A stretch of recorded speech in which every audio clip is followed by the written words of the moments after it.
Nation, welcome to Puppets and Politics. I'm your host, Vassey Vermicelli. Federal conservatives have been attacking Trudeau's Liberals for running a debt since day one. But here's the thing. As the only leader who ran on an infrastructure investment platform, it's a debt he was elected to create, and then re-elected to continue, and then re-elected to continuing. And unlike his predecessor, Justin Trudeau actually delivered funding for metro transit initiatives that have been paying off big in cities across Canada as work proceeds and is completed.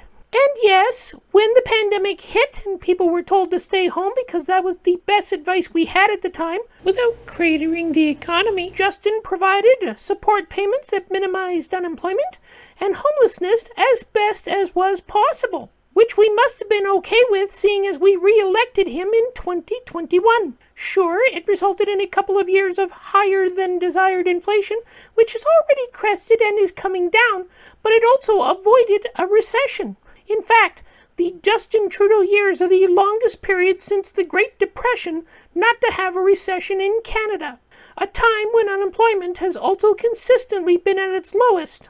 According to Stats Canada, when Liberals run debts, it's for investment in infrastructure.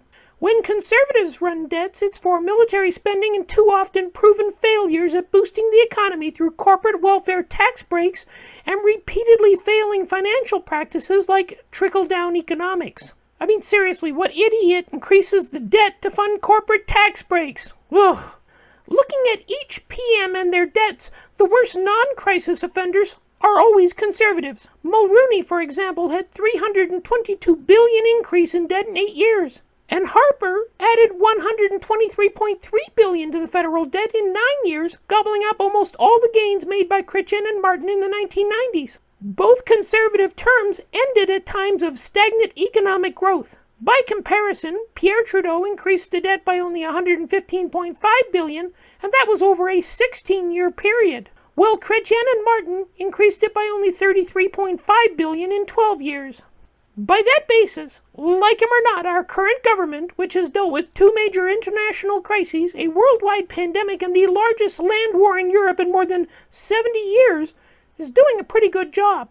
And again, a majority of Justin's so-called extravagances have been either investments in Canadian infrastructure, things already paying dividends for the Canadian economy, programs that are helping the average working Canadian with childcare and other costs, or programs that at worst were rushed into place at the start of the pandemic intending to keep Canada working, all of which were at the time supported by more than 2 parties of elected representatives, and none of them were anything like the white elephants Harper had.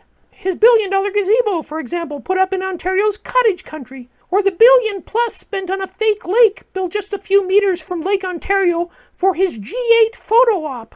Nor were any of Justin's misspends anywhere near the $16 billion Harper wasted on untendered fighter jet contracts, or the $18 billion wasted on an untendered shipbuilding contract with a construction company that had never built a ship before.